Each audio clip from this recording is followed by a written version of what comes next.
Number 5. Hiro Mansion. Up first on this list of haunting places in Japan is Hiro Mansion, an oft-repeated folk tale and Japanese urban legend that's told with a hushed whisper. It's one of the more famous urban legends of Japan and actually ended up inspiring the Fatal Frame series of horror video games if you're a fan of those. The legend goes that the mansion once belonged to a wealthy and influential family. Noble and well-respected, people would speak of rumors of the family's involvement in the occult and their practice of sinister rituals. The most notorious one was known as the strangling ritual, which was performed every half-century to prevent an ages-old dark curse that would engulf the mansion and its inhabitants and spill out into the surrounding lands. This ritual involved selecting a young noble girl from a prestigious lineage. She was then known as the Rope Maiden, and I know what that name sounds like, but it's not for good reasons, trust me. The Rope Maiden on the day of the ritual would be tied and bound to 4 horses, and I promise you don't want to know what comes next, but you can probably imagine. The story goes that when it came time for the last ritual, the maiden was smitten with a member of the family who wanted to run away with her. The patriarch of the family raised his blade to the maiden and then on his own family, and finally himself. Hiro Mansion was abandoned and lost to time. Whether or not it still stands is even a dispute. The legends say that if you find Hiro Mansion and you take photos at it, you'll see the ghosts of all the Rope Maidens of past. This legend is what directly inspired the Fatal Frame series of horror video games, which all revolve around using a camera to take pictures of ghosts in abandoned mansions. So you can see where that idea turned into the final project. They're one of the most terrifying games I've ever played, and if you've never played one, I definitely recommend, especially if you're a fan of Japanese urban legends. And I assume you are, that's why you're watching this video. But if you're looking for more Japanese urban legends, or heck, any urban legend around the globe, Top 5 Scary has all of that and then some. In fact, if you can think it up, we've probably done a video or 2 or 3 on it. So hit subscribe. Please make sure you hit that bell as well, and would you kindly do that at the end of this video, because I got 4 more scary Japanese urban legends coming for you right now.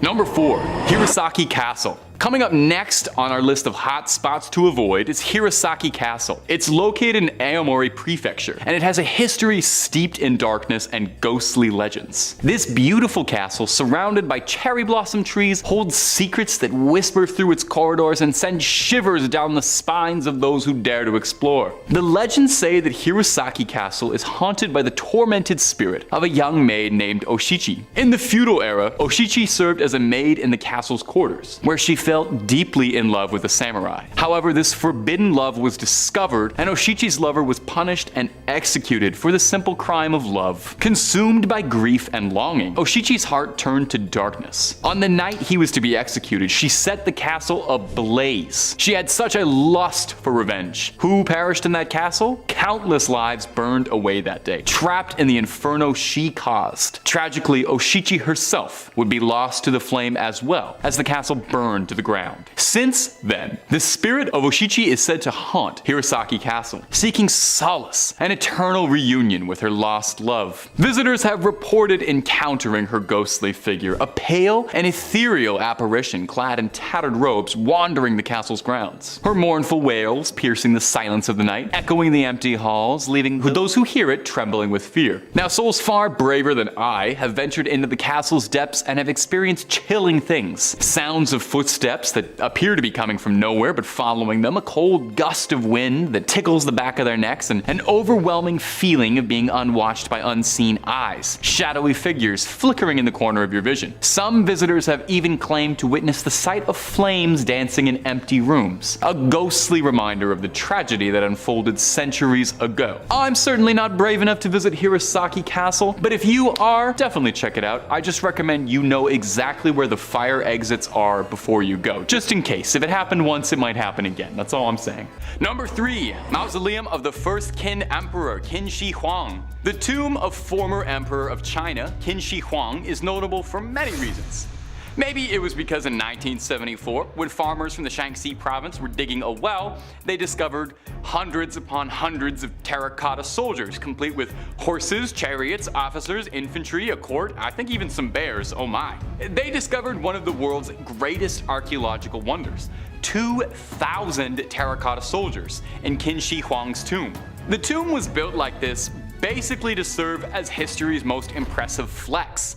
Qin Shi Huang wanted to make it good and clear that even in death, he held more might and more power than anyone could ever imagine. You know that saying, you can't take it with you? Well, he wanted to take it with him. He wanted his own army to serve him in the afterlife. The wild part about this is we don't even know how far it goes, since it still hasn't fully been uncovered even all these years later. Those thousands of terracotta soldiers might just be the first wave of guys. While he reigned, Qin Shi Huang wanted to make very sure that his tomb was a good approximation of his legacy, so thousands of laborers worked tirelessly for decades to create an emperor's tomb. They think that 700,000 laborers worked on this for 40 years. That's already unbelievable, but Qin Shi Huang only even lived to be 49, so good thing they got that done in time, eh? Qin Shi Huang himself is buried beneath an enormous pyramid mound that stands a good distance away from the rest of the tomb. Now here's where the haunted part starts to come in. According to historians, this central tomb contains treasures and wondrous objects he attained during his life, including a flowing river of pure mercury, which doesn't really sound like the greatest idea, but back then they thought that made you immortal. Soil testing the nearby areas does have elevated levels of mercury, so that might actually be true. No one is too eager to check though, since it sounds like Qin Shi Huang kitted this place out to keep any would-be Nathan Drakes or Lara Crofts from raiding this uncharted tomb. It's said that it's got ancient ballistas and all sorts of traps like mechanisms that'll fire arrows at potential grave robbers, and hey, that mercury vapor probably isn't doing you any favors, so don't try to breathe that in. In any case, the Chinese government has been in no rush to explore what's down there. It's best to let the sleeping dead lie, especially when the sleeping dead has thousands of personal bodyguards, and it's probably haunted, let's be real. Number 2. Inaki Island. Deep within the mist-shrouded mountains of Japan lies a place that chills the souls who dare speak its name, Inaki Village. This cursed and forsaken village holds a dark legend that scares even the bravest paranormal enthusiasts. According to the folklore, Inaki Village was once a thriving community, but a series of horrific events would lead to its downfall. The villagers were driven to madness by an unknown force, descended into depravity, practicing dark rituals and unspeakable acts of cruelty. You gotta sub to the Patreon if you want to hear about all the unspeakable acts, all the stuff that's too unspeakable for YouTube. Their actions attracted the attention of malevolent spirits, which descended upon the village, claiming the lives of everyone. Since that fateful day, Inaki Village has been enveloped in eternal darkness. The streets run rampant with poltergeists and all manner of spiritual prankster. Legend has it that those who are daring enough to venture into the village are forever trapped, doomed to be tormented by the restless souls, and eventually join the Legion back there. Whispers of the village's legends echo through the forest, warning travelers of the malevolence inside. The air is thick with an otherworldly presence, and the sounds of disembodied voices fill the night. Witnesses claim to have seen shadowy figures lurking among the dilapidated houses, their eyes filled with anger. It's said to be a place where time stands still, macabre secrets locked away from the world. Now, those who have entered its boundaries report all these things like sudden drops in temperature, a feeling of being watched, scratches appearing on their bodies. The anguished cries of the torment souls who met their gruesome fate reverberate through the darkness. Inaki Village stands as a reminder of the depths of human darkness and the consequences that follow, and it serves as a warning for those who hear its name. I personally probably wouldn't go, but I recommend you might, and hey, if nobody's living there except ghosts, I'm willing to bet you can probably get an amazing deal on a 1-bedroom there. Might be worth looking into investing. Number 1, Hashima Island. And finally, we've come to our conclusion with Japan's Hashima Island, which is commonly known as Gunkanjima Battleship Island, is a small abandoned island located approximately 15 kilometers off the coast of Nagasaki. The island's most distinctive feature that you'll recognize is that it looks like a battleship, hence the nickname Battleship Island. It's not just because they love the Milton Bradley Company over there. Hashima Island was once a thriving coal mining community during Japan's industrialization period. In the early 20th century, Mitsubishi developed the island to extract coal from the island's rich undersea mines. As the demand for coal increased, the population on the island grew as well. To accommodate this growing workforce, high-rise apartment buildings were constructed, making this island one of the most densely populated places in the world at the time. Imagine how bad the rent was here. Now, eventually the island got just too saturated in the 50s. With the decline of coal mining in the 70s, the island's viability decreased and Mitsubishi shut down the mines. The inhabitants left, with nothing left on the island but dust and echoes. Hashima Island still perseveres on. Decaying buildings, rotting concrete, dilapidated roads, decrepit remains of what used to be a bustling community. Do I have another synonym for rotting? Not sure, but if you've got a thesaurus handy, leave one in the comments. The remnants of daily life have been left untouched, leaving behind a very ghostly atmosphere that evokes feelings of stuff like Chernobyl. Now, access to most of the island is very prohibited. The place is deteriorating fast, and local government worries that, any unsupervised intrusion will cause future damage. So there are some incredibly limited guided tours for those looking to wander amidst the memories. And Hashima Island definitely has an appeal to it. It's captured the interest of photographers, filmmakers, all sort of drawn to that post-apocalyptic look. And it serves as a nice, poignant reminder of the rapid industrialization and subsequent decline that characterized Japan's history and the human stories that unfolded within its concrete walls. And what's scarier than thinking about how industrialization and the capitalist machine will eventually kill all of us? Nothing, except maybe like a ghost. A ghost is pretty scary. Starting off at number 5, the Island of Dolls. Nestled within the waterways just south of Mexico City lies an island veiled in a chilling mystery, the Island of Dolls. It is a place that resonates with an eerie atmosphere that sends shivers down the spines of those who dare to venture there. It got its name from, well, all the dolls just hanging around on the island, which is so creepy. The Island of Dolls owes its spooky reputation to a tragic legend that took root decades ago. The story goes that a reclusive man named Don Julian Santana once inhabited the island. One fateful day, he stumbled upon the lifeless body of a young girl floating in a nearby canal. Haunted by this grim discovery, and reportedly tormented by her spirit, Santana began to collect discarded and broken dolls from the canals and garbage dumps. As if driven by an inexplicable force, Santana hung these disfigured and weathered dolls from the trees and structures that adorn the island. Each doll, with its hollow eyes and decaying limbs, became a haunting sentinel, a tribute to the spirit of the lost girl, and a manifestation of Santana's obsession to protect against malevolent forces. Over the years, the island transformed into an unsettling amalgamation of youthful innocence and twisted horror. Countless dolls in various states of decomposition dangle ominously from branches, fences, and makeshift shrines. The air resonates with a cacophony of whispering plastic, swaying gently in the wind and casting eerie shadows upon the island's murky landscape. Anyone lucky enough to find the Island of Dolls are met with a startling attack on the senses. Dolls with vacant stares seem to follow your every move, while the creaking of their plastic limbs evokes an unsettling symphony. The rustling leaves and distant echoes only amplify the feeling of being watched by unseen eyes, and a pervasive sense of unease settles in like a thick fog. I don't know if you guys have ever seen Chucky, but I personally am never going to that island.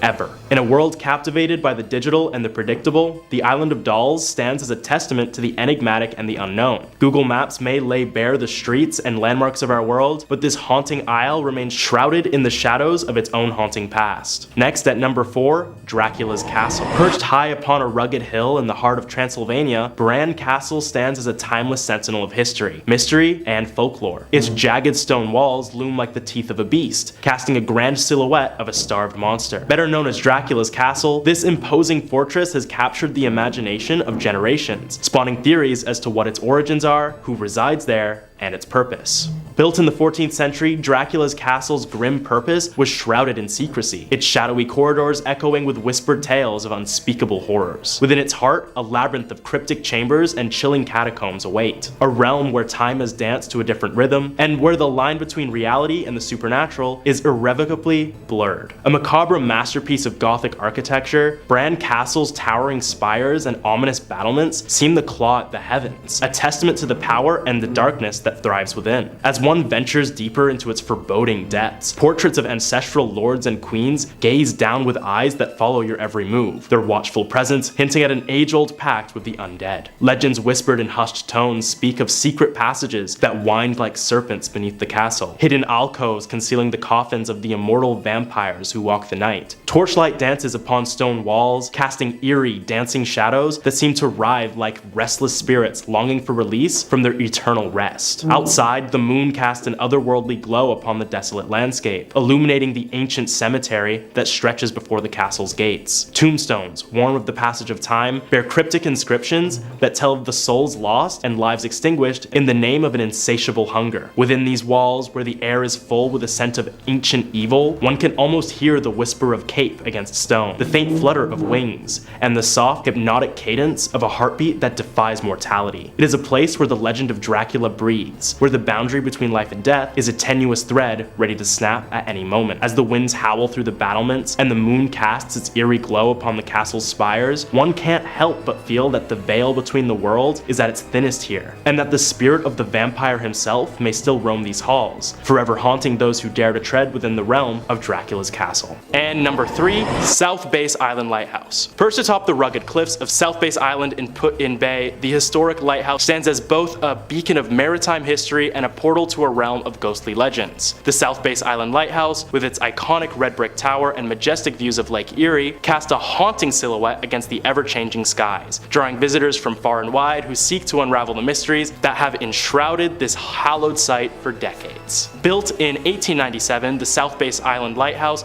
served as a vital navigational aid for ships traversing the treacherous waters of Lake Erie. Its light guided sailors through storms and fog, ensuring safe passage to the shores.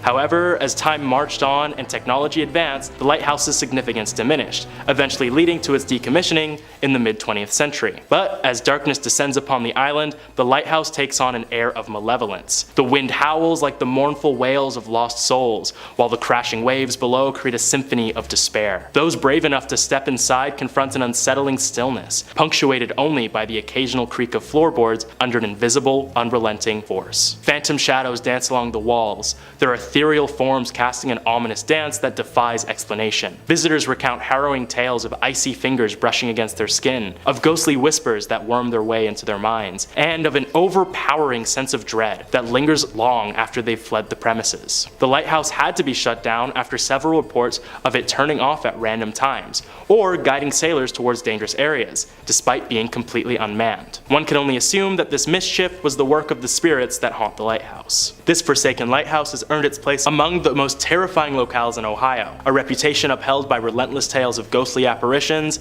unexplainable phenomena, and an atmosphere so saturated with maleficent energy that it leaves visitors trembling in its wake. Whether driven by morbid curiosity or a thirst for the macabre, those who dare to cross the threshold into the South Base Island Lighthouse do so at their own peril. For here, in the heart of the lighthouse's labyrinthine corridors, the boundary between the living and the spectral blurs, and the chilling embrace of the unknown reaches out to ensnare those who dare to seek it. Let's take a trip to Japan for number 2, Scarecrow Village. In the hidden valleys of Shikoku, Japan, a village lies frozen in a paradoxical tableau of the eerie and the quaint. Nagoro, often referred to as the Scarecrow Village, exudes an aura of unsettling mystery, where straw-filled figures stand as eerie sentinels, guarding secrets that lie beneath the surface, their unsettling appearance striking terror into the hearts of passerbys and locals alike. Approaching Nagoro is like stepping into a nightmarish realm that lies on the fringes of reality. The scarecrows, twisted and contorted into eerie facsimiles of human life, populate every nook and cranny of the village. They leer from windows, hunch over fields, and gather in unsettling congregations as if in some twisted ritual. Their presence is suffocating, a constant reminder that in Nagoro there is always someone or something watching you. In the fading light, the scarecrows take on an eldritch quality, their straw forms casting elongated, contorted shadows that writhe and twist like tortured souls. And as night descends, a sense of impending doom envelops Nagoro as the simulacrums of straw disappear into the darkness. And trust me, when you're in Nagoro, it's a whole lot scarier not to see them than to see them, because even if you can't see them, they can see you. Nagoro, the Scarecrow Village, beckons to those who seek to pierce the veil between the mortal and the malevolent. It is a place where the mundane has been transmuted into something sinister, where the boundary between life and death is a fragile barrier ready to be breached. Number 1, the Catacombs of Paris. Beneath the bustling veneer of Paris's grandeur, a sinister underworld waits to ensnare those who dare to venture into its Stygian depths. The catacombs of Paris, a subterranean labyrinth woven with the threads of history and the shadows of the departed, beckon with an alluring yet chilling embrace, an invitation to confront the enigma of mortality itself. Once echoing with a cacophony of quarrying, these catacombs devolved into a sepulchral sanctuary during the late 18th century, a haunting solution to Paris's overflowing cemeteries. They became a grim receptacle for the bones of the long forgotten. Descending into the Stygian abyss is akin to stepping into the yawning maw of the abyss itself, where time has been swallowed whole and the air seems to pulse with an otherworldly heartbeat. Illuminated by mere feeble torchlight, the catacombs reveal a ghastly tapestry of the dead, an intricate symphony of stacked bones and skulls that form eerie patterns upon the walls. The corridors, lined with the remnants of countless lives, are a spectral testament to humanity's ultimate fate, a silent congregation that lingers on the precipice between the world of the living and the realm of the lost. Amidst the chilling silence, an infamous tale whispers through the catacombs, a story that has woven itself into the fabric of the labyrinth itself. The Philibert Asper Incident tells of a daring cataphile, a catacomb explorer, who vanished without a trace within this subterranean maze. His torchlight flickered out, his voice was swallowed by the darkness, and his footsteps vanished into the abyss. Despite extensive searches, his fate remains a haunting mystery, a cryptic riddle that the catacombs themselves seem to guard with an eerie resolve. As you traverse the subterranean passageways, a chilling resonance permeates the air, the echoing whispers of souls long departed, their murmurs a cryptic riddle that teases the fringes of your perception. The oppressive atmosphere seems to bear witness to the weight of the secrets entombed within, leaving you with an unsettling sense of being watched by unseen eyes that linger just beyond the flickering light. The catacombs of Paris draw you into their depths, ensnaring your senses with an aura of morbid fascination. As you tread on the same ground that countless others have traversed on their final journey, a shiver courses down your spine, a spectral caress from phantoms of the past, a reminder that mortality's grip is inescapable and that the boundary between life and death is a mere veil that flutters in the darkness. Emerging from the catacombs, you carry with you the weight of an experience that defies explanation, an encounter with the mysteries that lie beneath the surface, a communion with the souls that linger in the shadows. The catacombs of Paris beckon, a cryptic siren's call that invites you to traverse the threshold into the unknown, to embrace the darkness that resides within us all, and to confront the mysteries that dwell in the subterranean depths of the human psyche. Number 5. Getting in is impossible.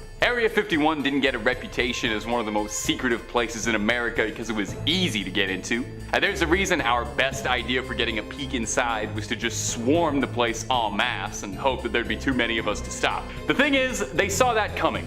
Mostly because we broadcasted it and made Facebook groups about it and it was a big meme, but as well, the entire surrounding area around Area 51 is completely surveyed. Armed soldiers patrol the perimeter at all times, and they watch the airspace up above, so no dropping in Fortnite style either. Up until 2018, you couldn't even get a good look at it from satellite imagery since it was censored on Google Earth. Now, some conspiracists say there's cameras hidden in the surrounding countryside in the rocks, and I honestly believe that. They keep an eye on everything that goes on the main road. You want to know how seriously they take security at Area 51? Those employed at Area 51 fly in from McCarran International, as there's no commuter traffic allowed. I'm guessing all the parking spaces are taken up by UFO parking. Employees fly in from a secret airline called Janette Airlines, an acronym which funnily enough stands for just another non-existent terminal. Janette may be America's most secretive airline. Anyone working it needs top level clearance. That's everybody working it. Even the flight attendants need to be cleared for top level clearance. Just in case they overhear a man in black suits talking about the Type 25 plasma pistol they recovered off the crash site of the Kig-Yar Scout they found just outside of Roswell, they know not to report that to anybody.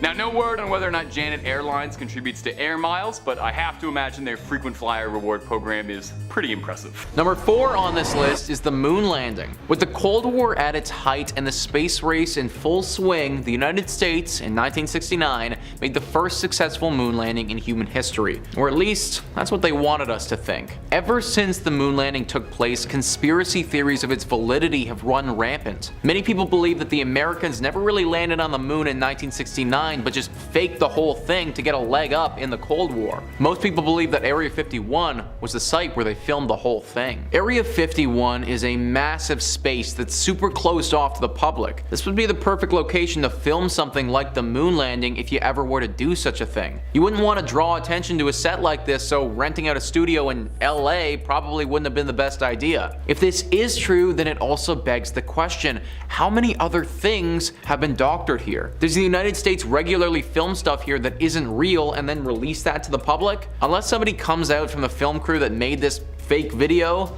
sadly, we probably won't ever know. Number 3, they're expanding. The most secret building in the world is getting bigger, slowly but surely each year, and no one on the outside knows why. And they're doing it the way they do everything, which is to say clandestinely and not telling nobody nothing. They've been expanding the area surrounding the base, buying up swaths of land to assimilate inside of it. From what can be observed, new hangars and new runways are being built, but again, it's impossible to ascertain what for because everything revolving around this building is top level clearance, so we only have wild mass guessing to go on. Obviously they're building more hangars because they're collecting more UFOs. I mean, what else could it really be? I'm a guy on a YouTube channel, I'm a trusted news source. They hit a bed of a snag in 2015 when the mass of land they were swallowing up was owned by a family who'd held the land for the past century. They refused their offers to give it up, and the Air Force offered the family $5.9 million. But the family wanted to hold out for more as they felt it wasn't a good enough offer. And honestly, it's the US Air Force. We know they've got the money. Spring a little for it. It's not the first time the secretive base has grown. When it was first established in 1955, it was a little over 6 by 10 miles. But these days, the base has become so large, it's now 4,500 square miles across. Area 51 is getting big enough to be its own state. It's bigger than Rhode Island, Connecticut, and Delaware, the 3 best states. I can't tell you what they're doing or what they need all that space for, but it does keep me awake wondering. Number 2, there is a presidential declaration exempting them from turning over classified materials. In the United States, an organization can be forced to disclose classified information for a variety of reasons. As an example, if the Environmental Protection Agency believes that an organization is disposing of toxic waste in a way that goes against local hazardous laws, they can order that organization to turn over relevant materials, classified or not, in order to aid in the EPA's investigation. On September 29, 1995, President Bill Clinton signed a presidential determination exempting Area 51 from these laws. As Clinton stated in his determination, "I find that it is in the paramount interest of the United States to exempt the United States Air Force's operating location near Groom Lake, Nevada, from any applicable requirement for the disclosure to unauthorized persons of classified information concerning that operating location. Therefore, pursuant to 42 U.S.C., I hereby exempt the Air Force's operating location near Groom Lake, Nevada from any federal, state, interstate, or local provision respecting control and abatement of solid waste or hazardous waste disposal that would require the disclosure of classified information concerning that operating location to any unauthorized person." This determination has to be renewed by the president every year, and we know for a fact that the next president, George W. Bush, chose to uphold and renew it, making this a rare example of bipartisanship. They cover up a lot. Now look, this whole video we've been talking about everything they cover up, but it goes so much deeper than you know. You might think working at Area 51 would be your way into learning all the secrets the base has to offer. Pick up a broom, sweep something up, learn about the aliens. But you might be saddened to know even those with top-level clearance are still kept in the dark on just about everything. In the 90s, there was a bit of a controversy when several lower-level Area 51 workers tried to file a suit against Area 51. Because exposure to the black site's hazardous materials was making them sick. Apparently, the base would have stacks of discarded equipment, scraps, and hazardous waste left around in open trenches the size of football fields, and then to dispose of them, workers would cover them in jet fuel and light it on fire, leading to toxic smoke blowing all throughout the base. Definitely sounds very safe. This smog was affectionately nicknamed London Fog by the workers in between bouts of coughing fits. Several workers came down with skin conditions or respiratory conditions from their time working the black site. But where things get curious is that they don't even know what was being burned around them. And when the workers tried to file their lawsuit, the base refused to clarify or even acknowledge what had been burned. In fact, the government outright refused to even acknowledge the name of the base. as up until 2013, they still pretended the thing didn't exist at all and were very careful in all official documentation to avoid saying the name of it ever. Did you know it wasn't even until 2013 that the base was ever officially acknowledged by a president? It was President Obama, and he was doing so in a bit of a jokey manner too. The government only acknowledged the workers after their lawyer had provided them with satellite photos of the base acquired from a dubious source. Whatever was being burned there was pretty serious stuff. I mean, we can only speculate. Plasma recovered from a Type 52 troop carrier? Ectoplasm? Unobtainium? We may never know. And that's what makes me want to know. Number 5 on this list is a super weapon. One thing that's widely believed about Area 51 is that for a while it was used as a place to develop and test nuclear weapons. Located out in the middle of the desert, very secluded, it made for the perfect spot to develop such deadly weapons. As time went on and the Cold War quieted down, there was less of an emphasis on manufacturing such bombs.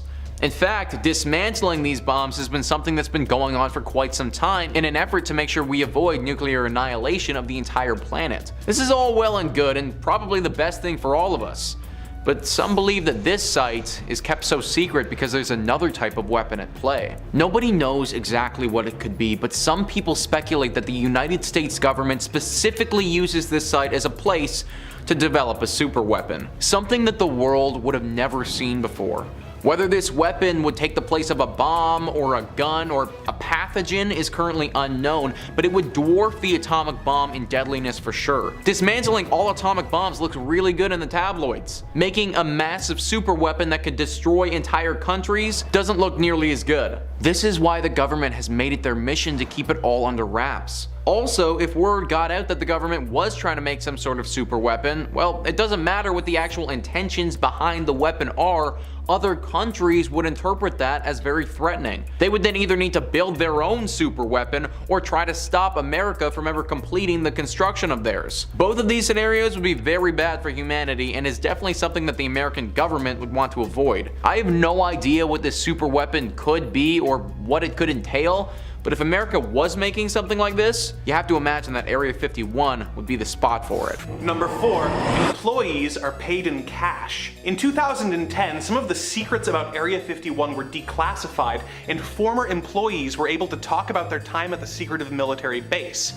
One of these former employees, a 72-year-old named James Nose, gave an interview about his time at Area 51 to the Seattle Times. James claimed not to have seen any UFOs or aliens, but hey, maybe that just wasn't declassified material he could talk about. The interview contains some interesting anecdotes about some US government covert ops, but what I find most interesting about the interview is his claim that several of the employees were paid in cash. He would be paid in cash, and as a result, there was no paperwork connecting him to Area 51, which is probably why my landlord also insists on being paid in cash. Other employees claimed that when they were paid by check, the checks would be from unrelated non-government companies such as Pan American. So although we don't know for sure what is being done at Area 51, we know that it is so secretive that they don't even want a record of who has worked for them. Number 3 on this list is Mutant Experiments. Aliens are obviously the first thing that we think about when it comes to Area 51, but maybe there are some other strange creatures that are hiding at this base. If you've ever seen the show Stranger Things or are regular on videos like this,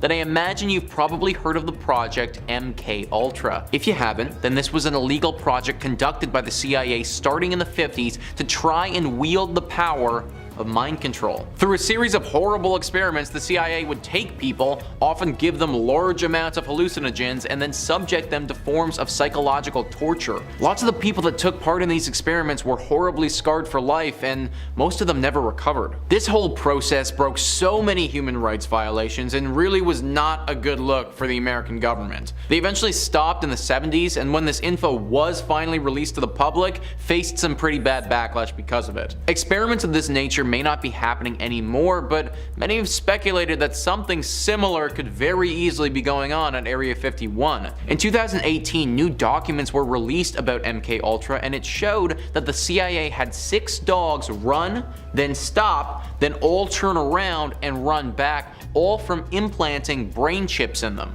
Is it possible that something similar is going on here, where maybe they're making some mutant controllable animal? What about experiments involving humans that the government doesn't want reaching the public? If they've done it before, then there's no reason to think that they aren't capable of doing it now. Maybe these experiments don't involve mind control, but potentially taking some characteristics of an animal and putting them into a human. We've seen over the past decades a growing interest in mutant animals, so there's no reason to think that one bright scientist wouldn't want to try this with people as well. We obviously don't know for sure, but a secluded, secretive base in the desert is pretty much the perfect spot to perform mutant experiments if you ever were to do such a thing. Number 2 on this list is the Roswell Incident. According to Wikipedia, the Roswell Incident is the 1947 recovery of balloon debris from a ranch near Corona, New Mexico by United States Army Air Forces officers from Roswell Army Airfield, and the conspiracy theories decades later claiming that the debris involved a flying saucer and that the truth had been covered up by the United States government. Well, many people believe that this apparent flying saucer is currently residing in Area 51. This is what you've heard about Area 51 for. This is where it's got its big name: alien tech. This site is used as a secret base to investigate alien technology. This alien tech is getting regularly tested and experimented with by the government at this site. Some believe that America got these UFOs, brought them to this site, and now are trying to reconstruct them and use that technology to build their own advanced spacecraft. Whether the spaceships that they're in possession of have advanced weaponry on them, that's unknown, but one has to imagine that they would contribute to warfare in some capacity. One also has to imagine that if America got access to flying saucers in 1947, that they've probably succeeded by now in their attempts at remanufacturing said flying saucers. Who knows what sort of crazy otherworldly tech is being stored in Area 51 that is super top secret? How much does the government actually know about extraterrestrial life that they aren't telling you? I can't say for sure, but I'd hedge my bets that the answers are in that base. Number 1 on this list is aliens. We just talked about how they probably have alien tech chilling in Area 51. Well, how about the actual extraterrestrials who made that tech? Many people believe that Area 51 is not only a spot for testing alien equipment, but also a holding spot for any aliens that the government has come into contact with. It's very likely that these aliens are already dead, but I also don't see why it wouldn't be possible for them to potentially have some of these aliens alive and just locked up. Having alien life locked up in a very secret base is something that you wouldn't want getting out to the public, but it isn't just humans you'd need to worry about. If this is true, and this info was confirmed and then leaked to the public, well, I can only imagine the species of alien that our prisoner belongs to would want to get their friend back. If they were intelligent enough to get to this planet with supposed advanced technology, then we can only assume that they're a superior being to us. Having a superior being pissed off with the entirety of the human race probably isn't the best idea and something that should be avoided at all costs. Also, even if this alien's friends didn't care and just left their buddy behind, well, the panic and chaos that this would cause in the world would be insane. One would have to assume that other countries would be demanding to investigate the alien for themselves, that the global public would want answers and would be irate if we didn't get them, that people would start to lose their minds worrying about the possibility of aliens attacking the planet. It makes perfect sense why the American government wouldn't want people to know about such a thing. And honestly, when I think about it more, maybe ignorance truly is bliss when it comes to Area 51. Number 5 on this list is LAANG. This temple is located in Bhutan, an often overlooked nation that's nestled between Nepal, Bangladesh, and China. This nation is largely populated with Buddhist monks and is known for its monasteries, fortresses, and incredible landscape. The country itself is already shrouded in mystery, and this place is probably the best example of that. Holidify writes, LAANG was built by the Thang Tong Gyalpo in the year 1433. It's said that the monument was constructed on the body of a monster that was causing harm to the inhabitants. There are mysterious stories about this place, and locals believe that the divine power of the temple would retain the demon from coming back to life. The building is in the form of a diagram mandala, and different floors represent the earth, the heaven, and hell. The horror-inspired frescoes on the walls leave visitors dazzled and add to the mystic charm of this place. LAANG is carefully preserved, and it requires special permission from the authorities to get into the landmark. Any place that's guarded heavily like this and not allowing the public, plus it has deep ties to the devil and hell, obviously needs to make the list. Also, the entire legend surrounding it, where it was built on the body of a monster, already adds to the mystery surrounding this spot. Stories have come out of this place with some of the very few people who have been inside of it being met with spiritual visitors. Potentially this strange temple is actually a portal of sorts to connect us of the living world to those of the dead. It's impossible to say, but it also doesn't help that the authorities won't let us in to explore it. If you do manage to find a way inside, then you'll need to bring a flashlight though. There's no lights in this place at all, and it's said to be completely dark on the inside, which just adds to the mystery again. Number 4 on this list is the Plain of the Jars. Located in Laos, this site is definitely a weird one. A bunch of stone jars, 2,000 of them to be exact, all scattered throughout the fields of this hilly terrain. These jars are very sizable and made of pure rock. In fact, the word jars is pretty generous because it's basically just a bunch of rocks with holes on the top of them. What they're used for, who put them here, and how they got here though are all a big mystery. Maybe the most interesting thing about these jars is the story with World War II. In World War II, the site in question was heavily bombed. One would imagine that some stones with holes in them would be obliterated from a heavy barrage of bombs, but they weren't. In fact, it didn't look like they took any damage at all. Some people believe this is because these jars have a deep spiritual connection to them. This lends itself to the origin of these jars, where people think that they were used for some interesting sacrificial rituals. Granted, some other people believe that they were used to make wine. A bunch of jars to sacrifice people, or a bunch of jars to get drunk off of. I guess you guys be the judge. Number 3 on this list is the Roku Islands. These islands are a chain of islands that are located off of Japan. The islands, although they're very beautiful and have some amazing scenery, aren't really mysterious in their own right. It's what's located in the water beneath them though that has a lot of mystery and lore surrounding it. Under the water of the Ryukyu Islands are what many believe to be an Atlantis-like city.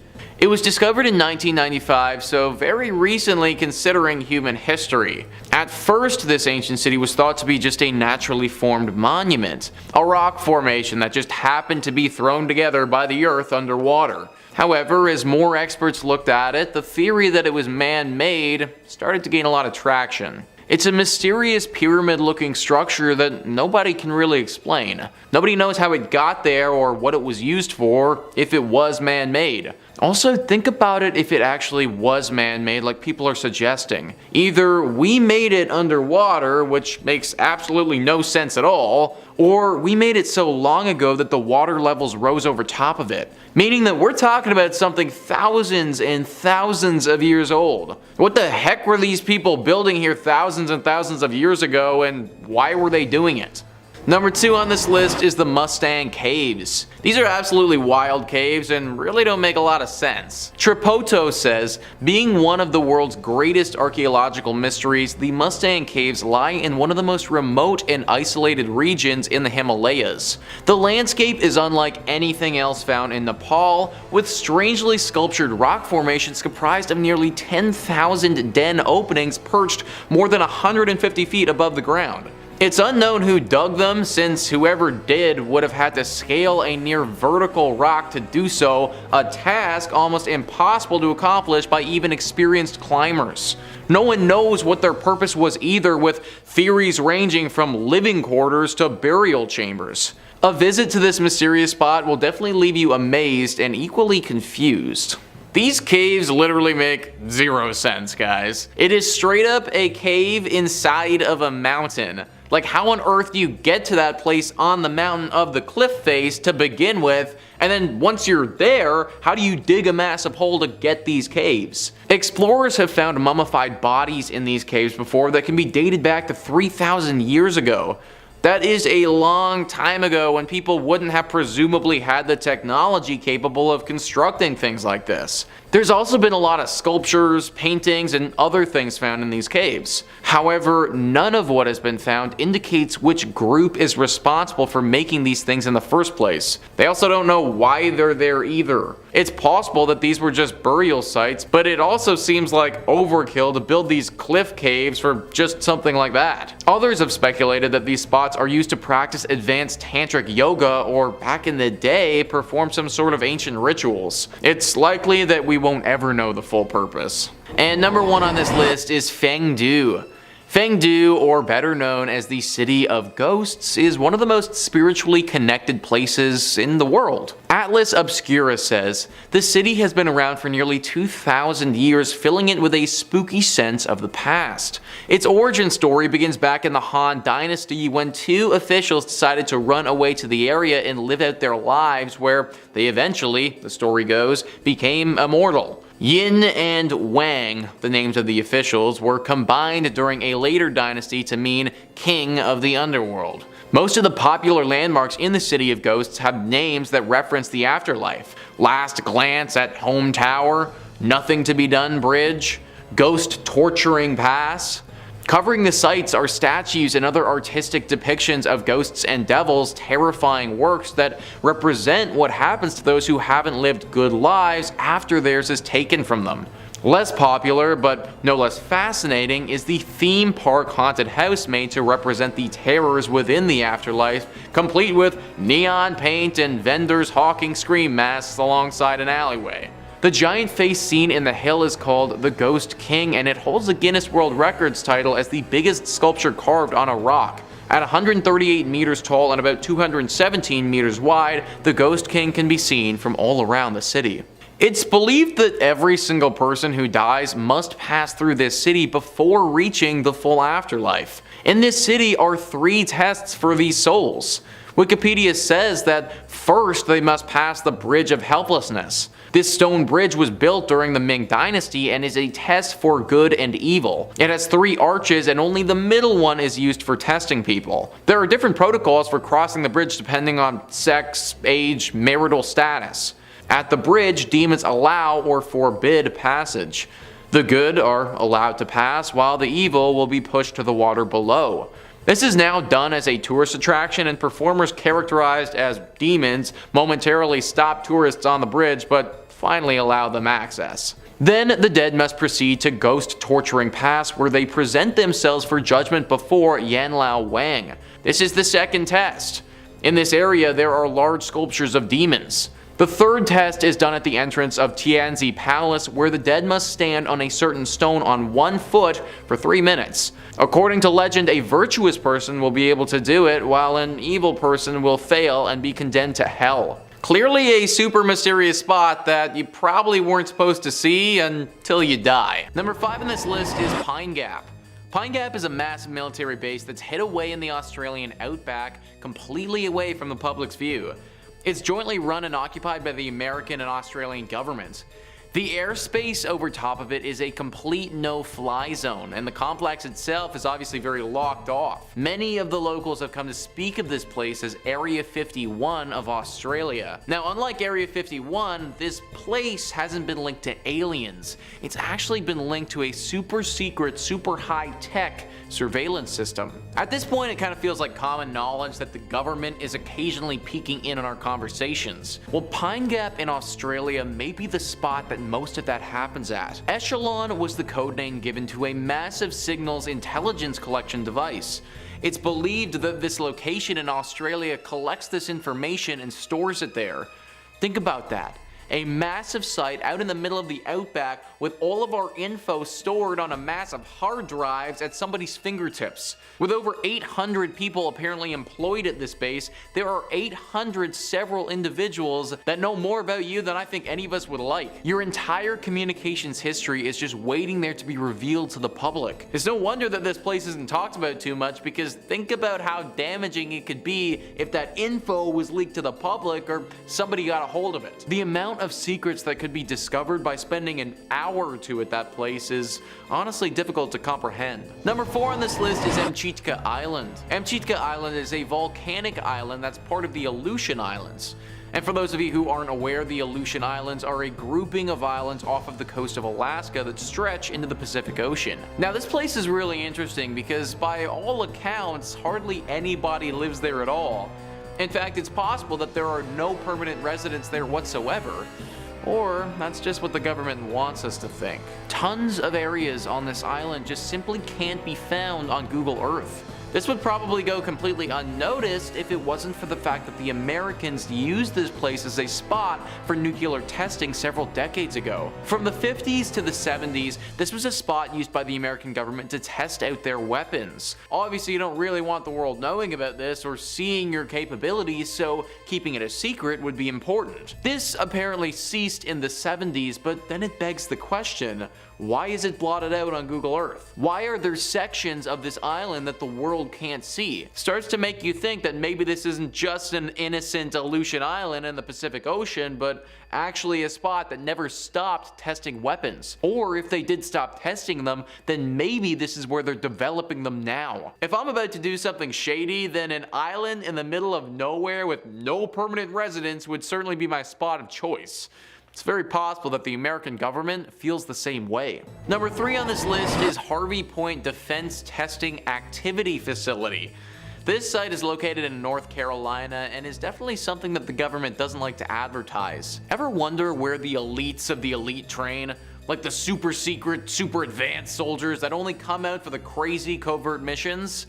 Well, this is that place. Wikipedia writes, specialty military air operations are located at this facility as the installation has 2 usable landing fields and plans for a 3rd. The FAA Charlotte Sectional Aeronautical Chart identifies this area as special use airspace R5301, which is continuously restricted from general aviation traffic from the surface of an altitude of 14,000 feet above mean sea level. Areas of Albermay Sound adjacent to the facility are also under restricted airspace R5302, which is under the operational authority of Giant Killer, or whichever ATC has controlling authority over the airspace at that time. Harvey Point is also used for CIA paramilitary and counterterrorism courses that involve high explosives and ballistics. The explosives are used to simulate terrorist bombs and can be heard for miles in the surrounding communities. It was also used by DevGru to train for the raid that killed Osama bin Laden in a scale mock-up of his secret compound. Pretty much all of the super elite military governmental stuff is going down at this spot. The team that took out Osama bin Laden trained here. Like, it really doesn't get more secret and advanced than that. Also, there have been a ton of rumors about the types of weapons that are being developed here too.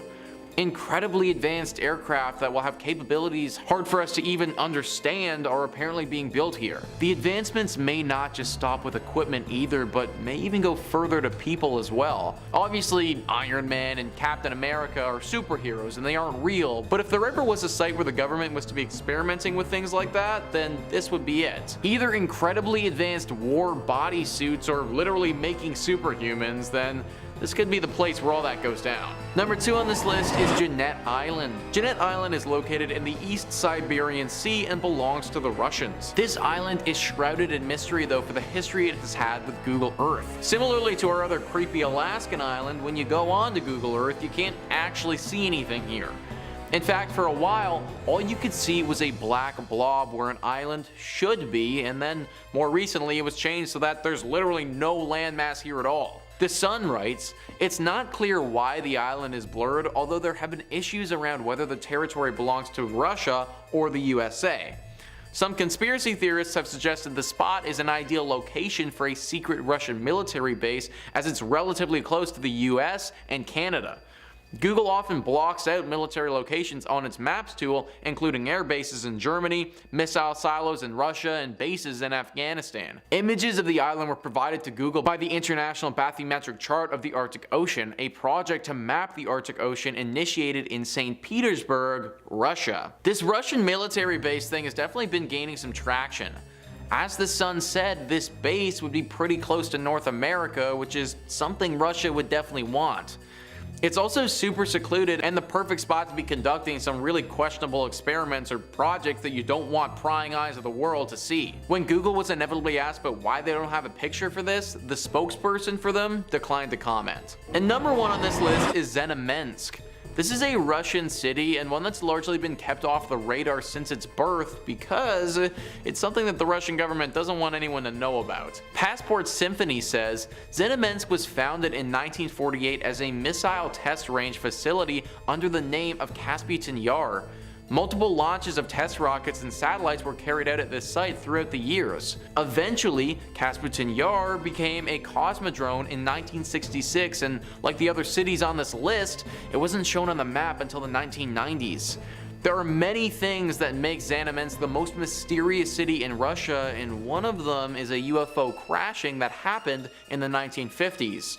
Some even argue that this incident allowed the Russians to design Sputnik and achieve an early lead in the space race. This story was kept secret and only recently became known to the media. This made Kasputin Yar known as the Russian Roswell. However, note that this isn't the only mystery that happened at Zenemsk, but rather the only one that made it public. The site's function was interrupted after the fall of the Soviet Union, but it began working again in 1998. We got missile launches, we got weapon development, UFO landings. It's no wonder that the Russians don't want anybody catching on to this place.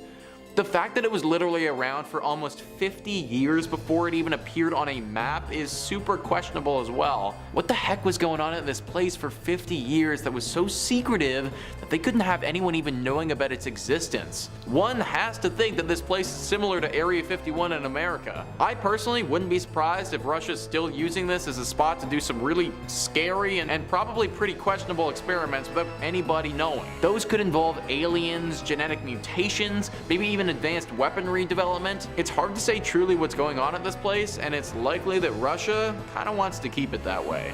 At number 5, the Ohio State Reformatory. The Ohio State Reformatory, a haunting architectural marvel that carries within its walls the echoes of a troubled past. Constructed in the late 19th century, this imposing Victorian Gothic structure was initially intended to embody progressive correctional ideals. However, over time, it became synonymous with stories of despair, shuddering, and unexplained phenomena, solidifying its reputation as one of the most haunted places in the United States. The Reformatory's history is rife with tales of harsh conditions, overcrowding, and the struggles of those who were incarcerated within its confines. These factors, coupled with the tragic stories of inmates who lived and died there, have contributed to the pervasive sense of unease that envelops the site. Visitors often report strange occurrences, such as unexplained footsteps echoing through the empty halls, eerie whispers that seem to float on the air, and chilling cold spots that hint at otherworldly presences. In some cases, there have even been disappearances and killings, alluding to the dark spectral forces that inhabit the Reformatory. One of the most famous aspects of the Ohio State Reformatory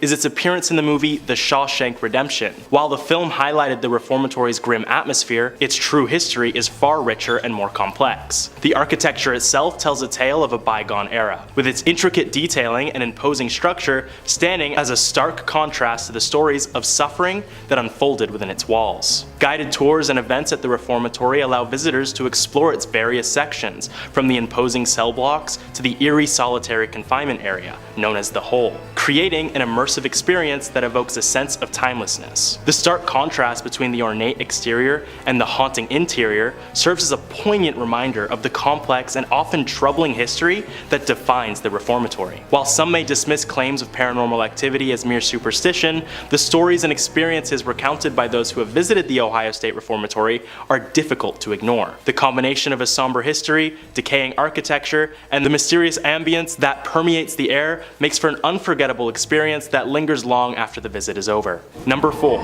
Molly Stark Sanatorium. The former Molly Stark Hospital, located in Molly Stark Park in Ohio, is a haunting relic of a bygone era. Once a treatment center for tuberculosis patients, the decaying building exudes a ghoulish aura, with vines snaking over ancient brick, shattered windows, and faded stone. Closed for over 2 decades, the hospital's dilapidated state has attracted ghost hunters and paranormal enthusiasts, leading to the erection of a barbed wire fence to deter trespassers. Owned by the Stark County Park District, the property offers public tours to its exterior, revealing intricate architectural details and a fascinating history.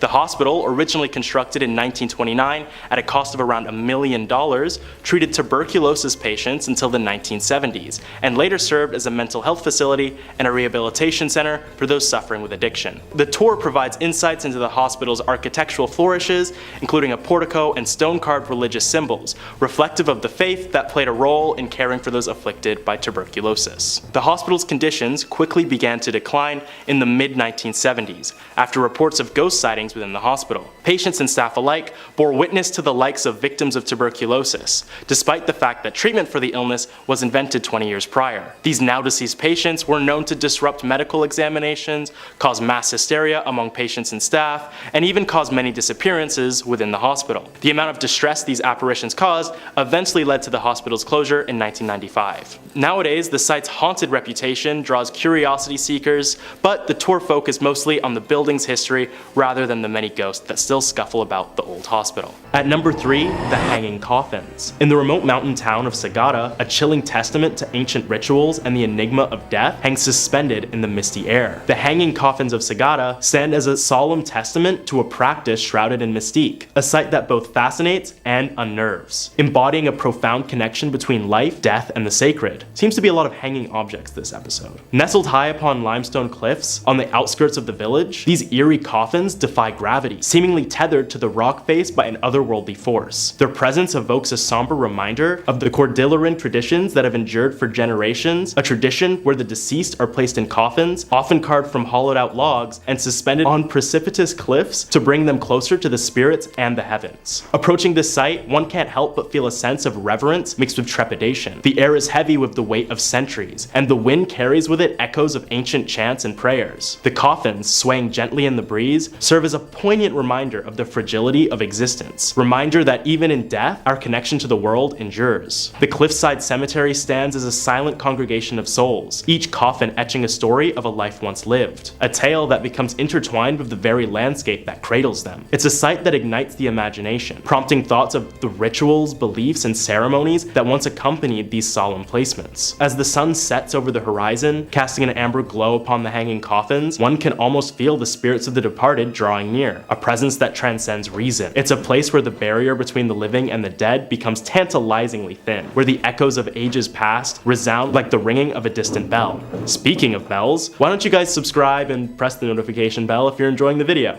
Just a thought. And at number 2, Moonville Tunnel. Deep within the remote woods of southeastern Ohio lies a sinister enigma shrouded in darkness, the Moonville Tunnel. This desolate and haunted passage, long abandoned by the living, stands as a portal to a realm where reality intertwines with the supernatural, and where the unwary may find themselves vanishing into the void if they dare to tread too close. The Moonville Tunnel, a vestige of an era past, was once a vital conduit for a long-forgotten railway. Yet, as time eroded the tracks and decay seeped into its very stones, a chilling transformation occurred. Stories of ghastly apparitions and eerie encounters have swirled around the tunnel, like the mist that clings to its mouth. Tales whispered among locals with a mixture of dread and fascination. Daredevil adventurers who have ventured into the tunnel speak of an oppressive, tangible malevolence that envelops the air, an unrelenting presence that seems to watch, to wait, and to hunger for the unsuspecting. Perhaps the most sinister tale is that of the Moonville Tunnel's insatiable appetite for souls. It is said that if you step foot into the tunnel around 3 a.m., when the boundaries between worlds are at their thinnest, you may never step back out. Foolhardy wanderers who venture into its depths during the witching hour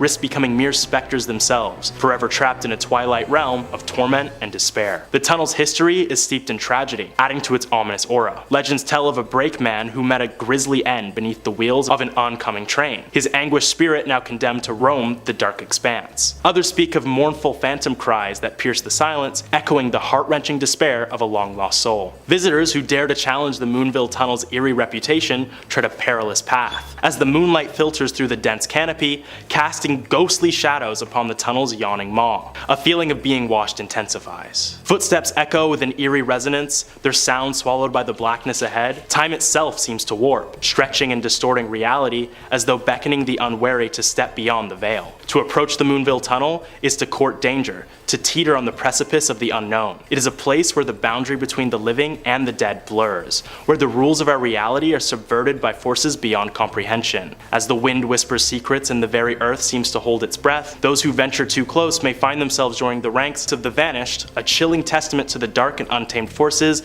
that linger within the haunted confines of Moonville Tunnel. Coming in at number 1, Franklin Castle. Franklin Castle, an imposing Victorian mansion nestled in the heart of Cleveland, Ohio, stands as an enigmatic edifice brimming with dark secrets and eerie tales that have earned it a reputation as one of the most haunted houses in America. With its intricate architecture, turrets, and ornate details, the castle's exterior belies the chilling stories that have swirled around it for generations. Built in the late 19th century by German immigrant and banker Hans Tiedemann, the Franklin Castle was intended to be a symbol of prosperity and opulence. However, as time passed, the mansion's grandeur began to fade, replaced by rumors of tragedy, scandal, and paranormal activity that would come to define its legacy. The Tiedemann family was plagued by a series of untimely deaths, including the passing of several youngsters and Tiedemann's wife. The pervasive aura of grief seemed to seep into the very walls of the castle, fostering an atmosphere of melancholy and despair. It is said that the spirits of the deceased still linger within its chambers,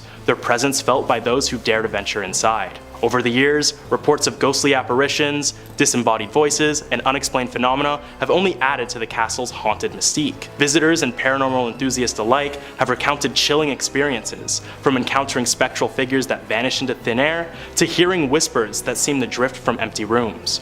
Cold spots and sudden drops in temperature are often attributed to the presence of otherworldly entities, and of course the few unlucky folks who, seemingly out of random, would receive the same curse as Tiedemann all those years ago. The castle's haunted reputation has been further fueled by the stories of secret passageways, hidden rooms, and a mysterious woman in black who is said to roam the halls. These elements, combined with the mansion's unsettling history, have led to countless investigations by ghost hunters and paranormal experts seeking to unlock its mysteries. Number 5. Fangu Ghost City. Fangu Ghost City. Well, right off the bat, I feel like this is probably a spooky place. You don't name cities Ghost City unless there's a good reason for it. Well, the good reason is that the city got its name during the Eastern Han Dynasty. Two imperial nobles, Yin Changshen and Wang Fangpin, came to Ming Mountain to discover a way to achieve immortality. Combining their two names, Yin and Wang, Ying Wang, translates to King of Hell, and that cemented the site as an underworld hotspot. Since then, the place was built to be a shrine to the underworld, with several temples showing paintings and sculptures of people being punished for their sins and cast into eternal damnation. It's pretty spooky, but honestly it's pretty cool. It's good craftsmanship. And there is some rich folklore to go with the place. Chinese mythology and beliefs say that the dead must pass 3 tests before they're allowed to cross into the underworld, which sounds exhausting to me. I can't even enjoy the relief of death before you're asked to solve some riddles and pass some tests. The village is kind of like a place to conduct these tests, and now you can actually go to it yourself and do it as a tourist attraction and watch performers act out all the trials. But here's the trials. The first test is passing the Bridge of Helplessness, which does sound a little bit like it's from one of the Dark Souls games. It was built during the Ming Dynasty, and good souls are allowed to pass, while evil ones will fall into the water below. Then, you proceed to Ghost Torturing Pass. Well, that's a fun place to be, where they present themselves for judgment. Finally, the last test is at the entrance to Tianzi Palace, where the ghost must stand on a certain stone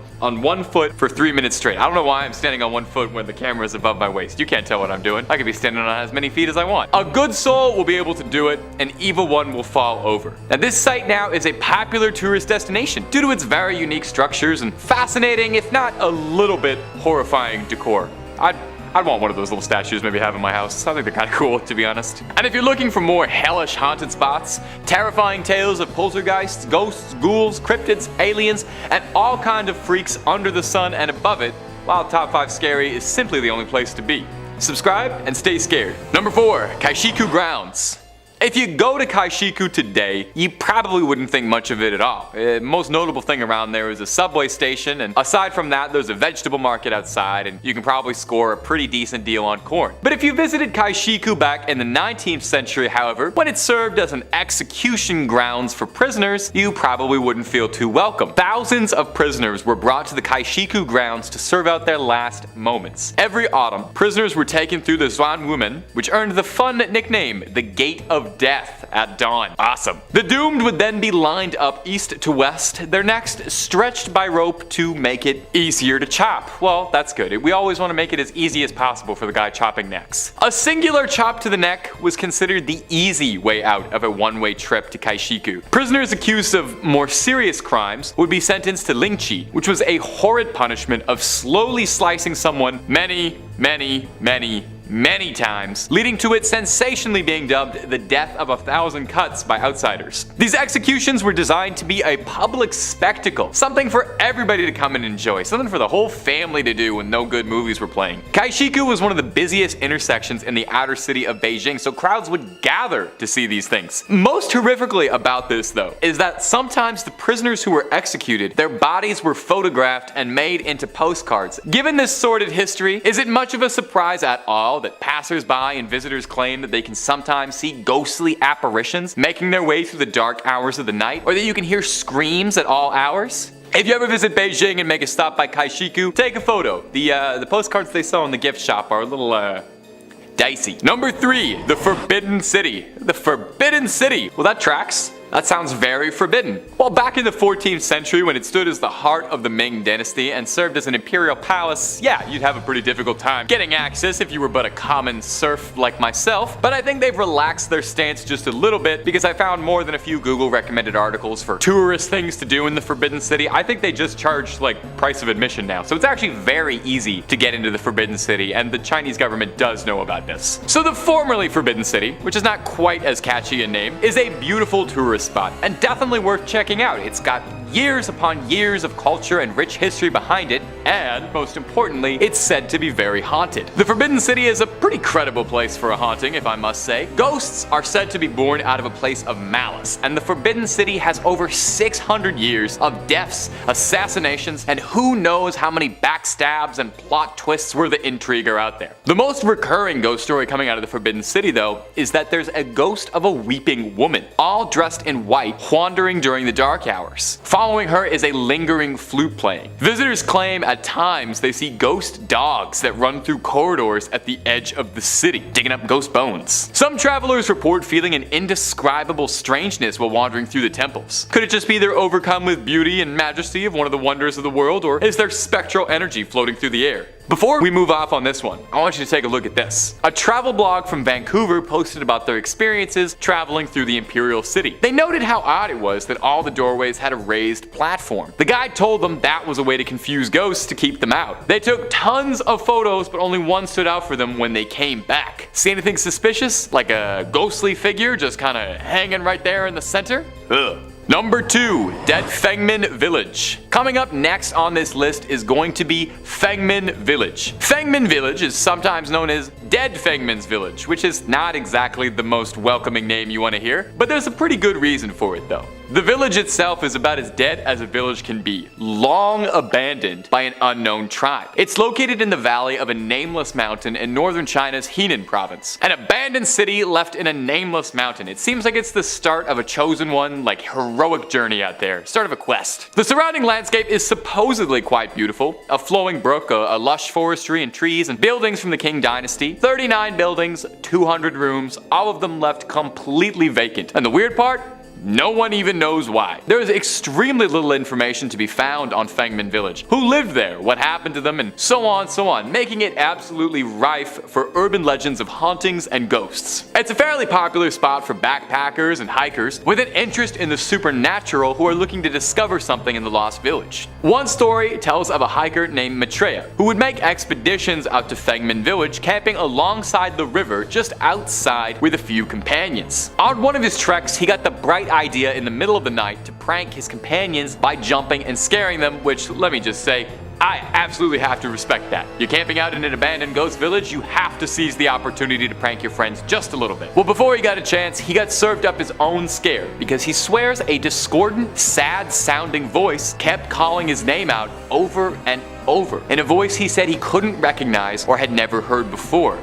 And none of his friends had any idea what he was talking about. At number 1, Chaonai 81. Our next entry is Chaonai number 81, a building that has a fairly notable reputation, being listed as the most haunted building in Beijing. It's Beijing's most famous haunted house. The ghost most commonly reported in this house is that of a woman who was the wife of an officer in the National Revolutionary Army during the Chinese Civil War in the late 1940s. He had fled to Taiwan with his compatriots before the end of the war and left left his precious wife behind. Naturally, she was pretty upset about this. She was despondent. She felt that without her husband, she had nothing left to live for and thusly took her own life. And her spirit has been trapped in the house ever since. Residents who live around the area claim that during thunderstorms you can hear shrill, violent screaming coming from inside the house. Visitors report that walking into the house immediately, you feel a cold chill come over you and a feeling of inescapable dread. Not good. Not good to feel those things. There's stories of people going inexplicably missing connected to this mysterious house. One notable story is that of a British priest who is said to have initially built the property to serve as a church who went missing shortly before it was finished. When an investigation was launched to look for him, they supposedly discovered a secret tunnel that led to a neighborhood in the northeast, and the priest's body was never discovered. Now, another story was that 3 construction workers in the basement of a neighboring building weren't paying attention to what they were doing and broke through a thin wall leading into building 81. They went through the hole and the 3 of them vanished. And now there are people who conspire that this event is what led the government to cancel its plans to demolish the building for fear that it might be haunted. And it hasn't been yet because it's still standing there, and you're more than welcome to visit. You can take a guided ghost tour if you're feeling brave enough, and hopefully you come back. Number 5,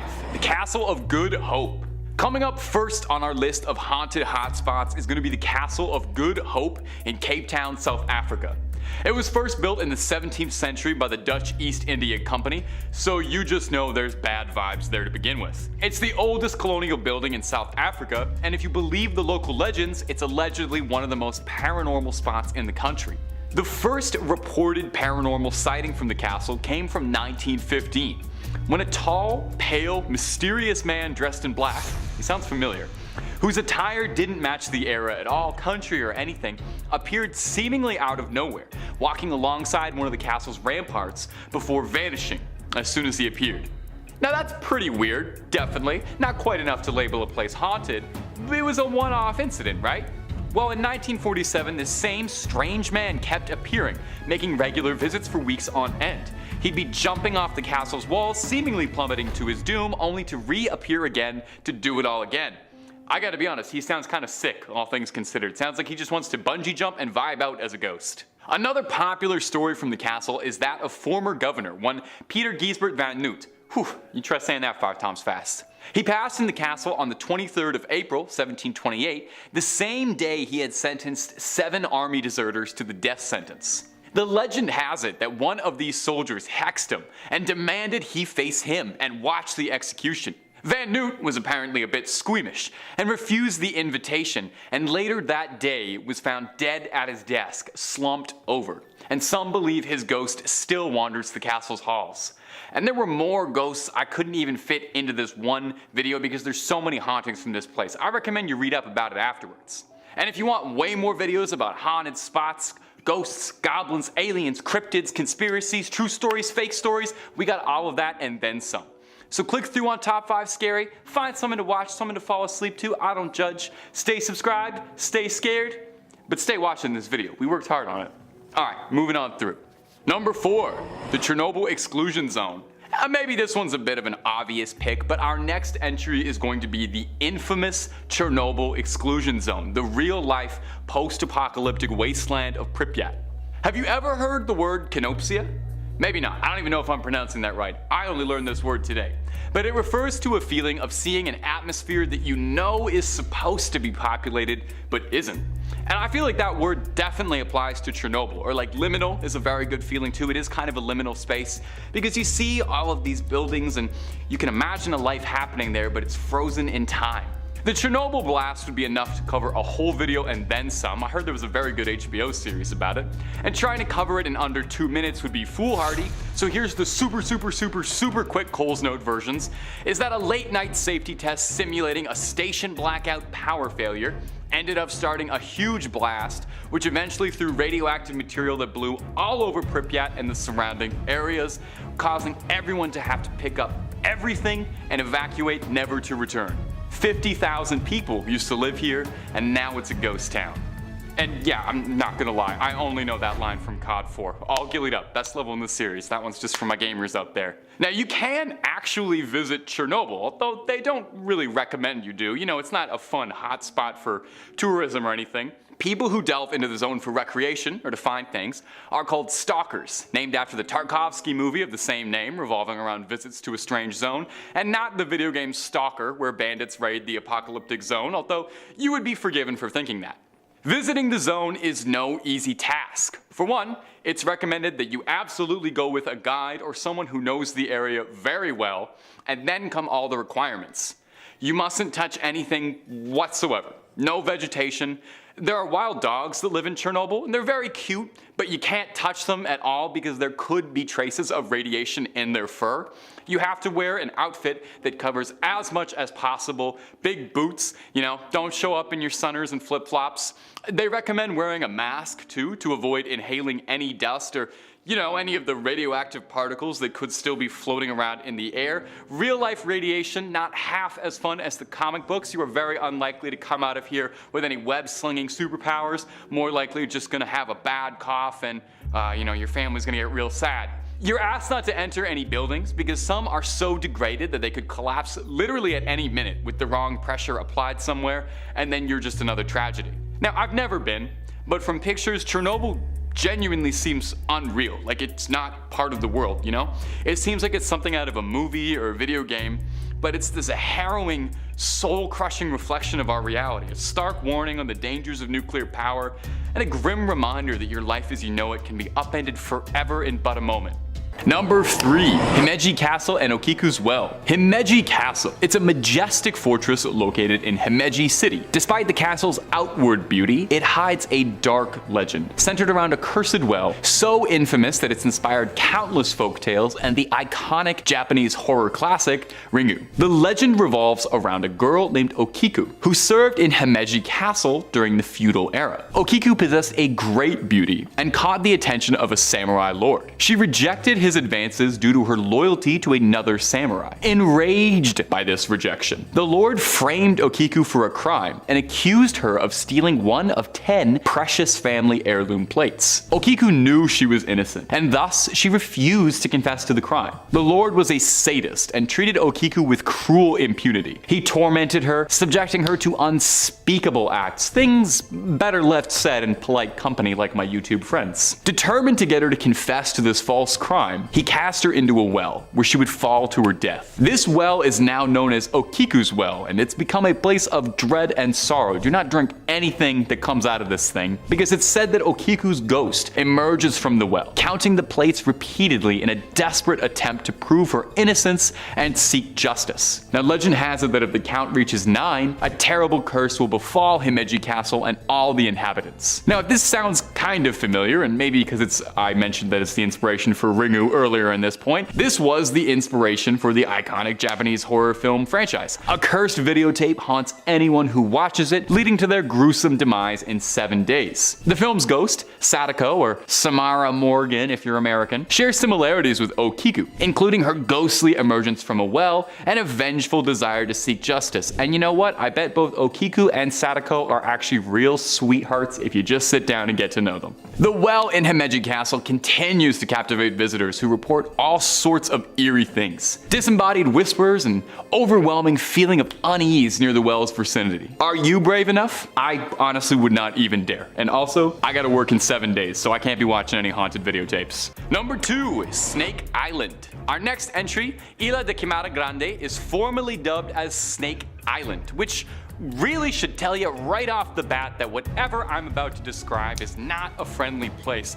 Traditionally, places are only named things like Snake Island if they're like, you know, filled to bursting with snakes, or if they're home to like a snake-themed supervillain or something. I'm pretty sure the guys who fought G.I. Joe lived on Snake Island.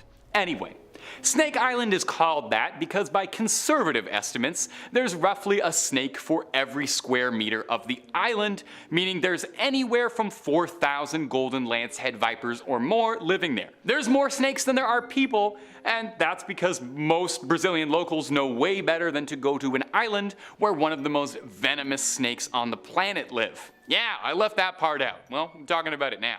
It's not just like garter snakes slithering about here, Isla de Quimada Grande is home to the golden lancehead, a beautiful creature in its own right that just happens to be one of the most lethal bites to humans. A bite from this snake can cause, let's list off some fun side effects, kidney damage, necrosis, brain hemorrhaging, venom poisoning, and oh, my favorite, internal intestinal damage. So just leave them alone. Even if for some bizarre reason I've told you all of that and you just love going to places you're not meant to and you're just dying for a chance to go visit venomous Snake Island, you are going to run into a bit of trouble because it's literally forbidden. The Brazilian government strictly monitors those who travel. Naval forces do visit annually to maintain the lighthouse, and there's a research station to study and analyze the local population, but all of these visits are accompanied by paramedics and trained doctors, just in case any of the locals decide to say hello the only way they know how. Am I the only one who thinks the golden lancehead is kind of cute, like in a little weird way? I don't want one as a pet, but I don't know, I think these danger noodles have very cute little eyes, but maybe that's just one of my red flags. And number 1, Poveglia. This list has not been pleasant. I guess I should have expected that, given the tone of all of these wretched, horrible, and haunted places. So let's close this list off and find somewhere nice and sunny to get away from all of life's woes. Maybe somewhere nice like, I don't know, Italy? Maybe somewhere off the coast of Venice, like the island of Poveglia? Now, Poveglia is an infamous island in Italian history. It once served as a quarantine zone and final resting place for victims of the Black Plague. You know that one. As the plague ravaged Europe and paranoia set in across the lands, it was said that anyone who showed so much as a symptom, if you had a runny nose, they shipped you off to Poveglia to live out the rest of your days. Oftentimes, they would send people who weren't even really sick. You just complain about a headache trying to get a day off work and you're on a longboat to the last island you're ever going to go to. It's said that over 50% of the island's soil is made of burned human ash. Let that set in for a second. The ground itself is haunted. In the early 19th century, the island converted from a quarantine zone to a mental asylum because I guess it thought that that wasn't scary enough. The asylum did not do much to improve Poveglia's reputation. Instead of being home to the sick, now it was home to droves of mentally unwell patients being made into victims via doctors' sick experiments. Cruel doctors at the asylum would impose their patients into lobotomies with no concern for sanitation or their safety, with chisels, drills, and rarely if ever using anesthetic. An old ghost story has it that the main doctor at the asylum was haunted by the spirits of his former patients and the crimes he'd committed, and it drove him to such madness that he cast himself off the bell tower of the island, where they say his screams can still be heard. Now, if I told you all of that and you still want to visit, first of all, why? And second of all, you're going to need to be pretty crafty, as it's totally, completely forbidden. You will be pressed to the fullest extent of the law if you're caught trespassing.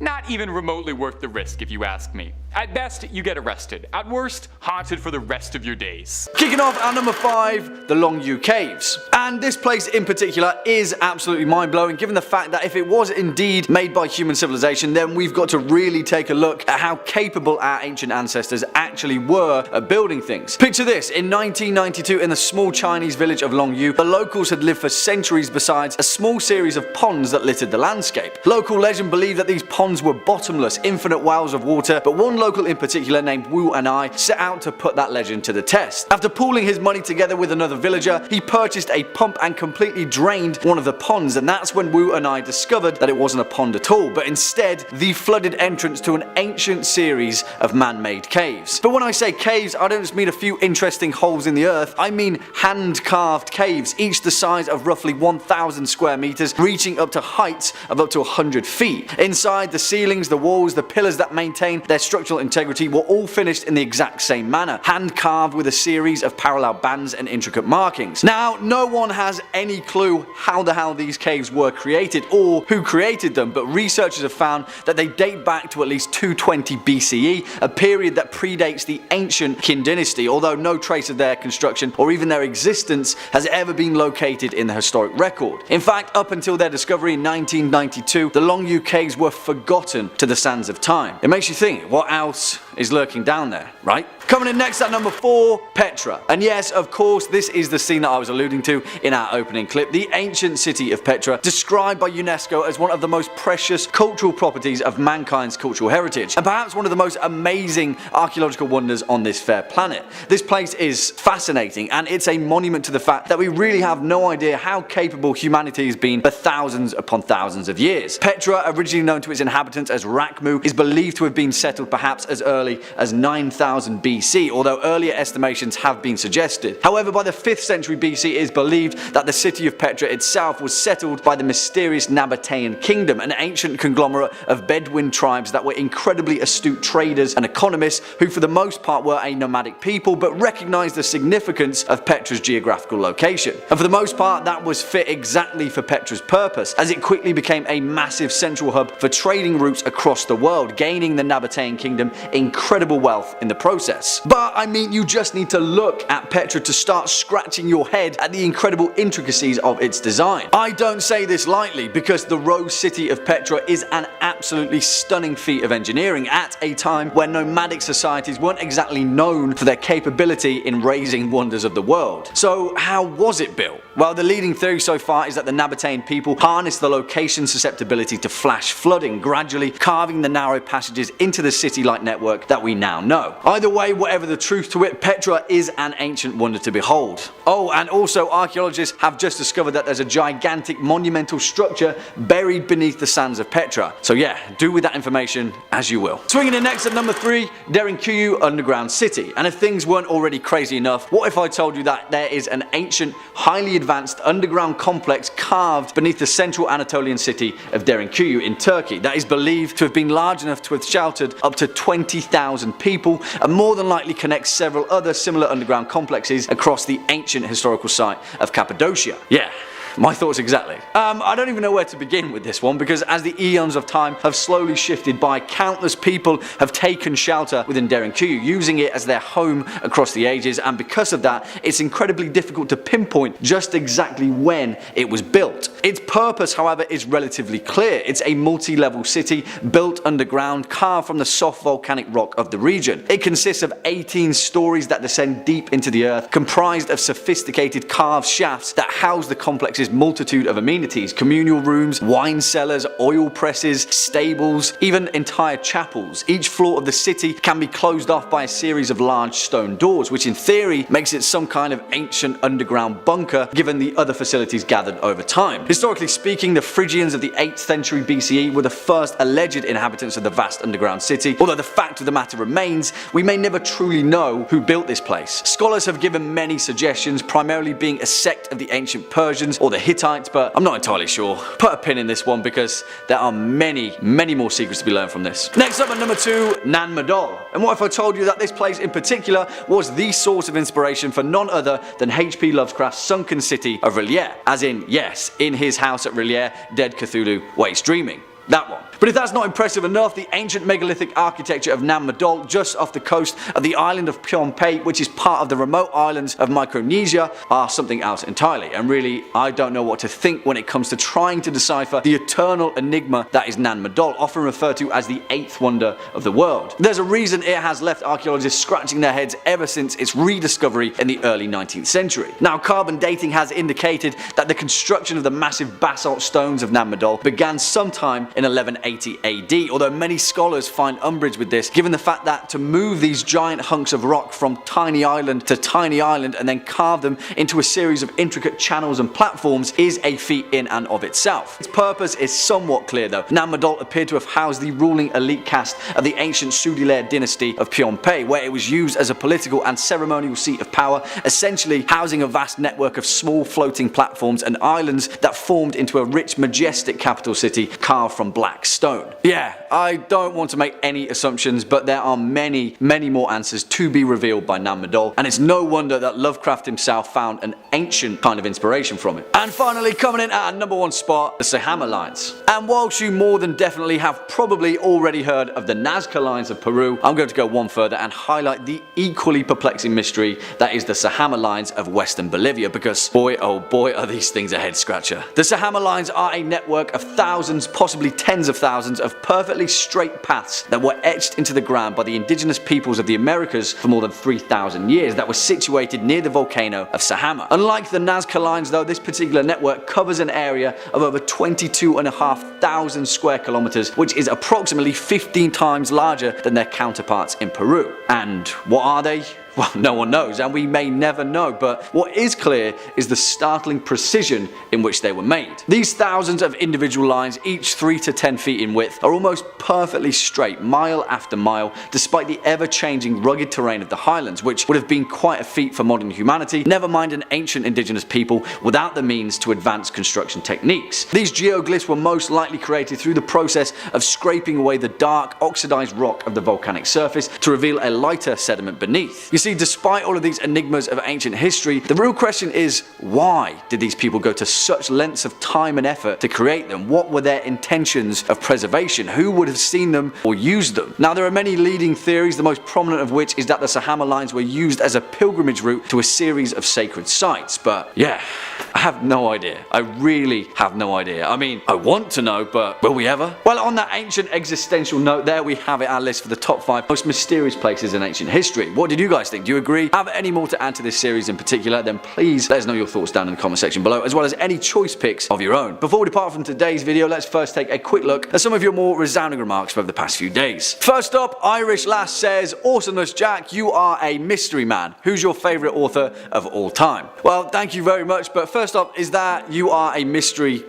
man, or you are a mystery man, as in like a fan of mysteries, or a mystery themed superhero? That'd be dope. Anyway, I'm just trying to avoid the question because it's perhaps the hardest question to answer. Purely as a writer, Stephen King; as a world builder, George Martin; as a complete and utter madman genius, Fyodor Dostoevsky. Whew, that was a tough one. Well, on that note, unfortunately that's all we've got time for in today's video. Just stick around all the way until the end. If you were a fan of this video, or just top 5 scary videos in particular, then please be a dear and hit that thumbs up button, as well as that subscribe button, and I'll be seeing you in the next one. As per usual, I've been your horror host Jack Finch. You've been watching top 5 scary videos, and until next time, you take it easy.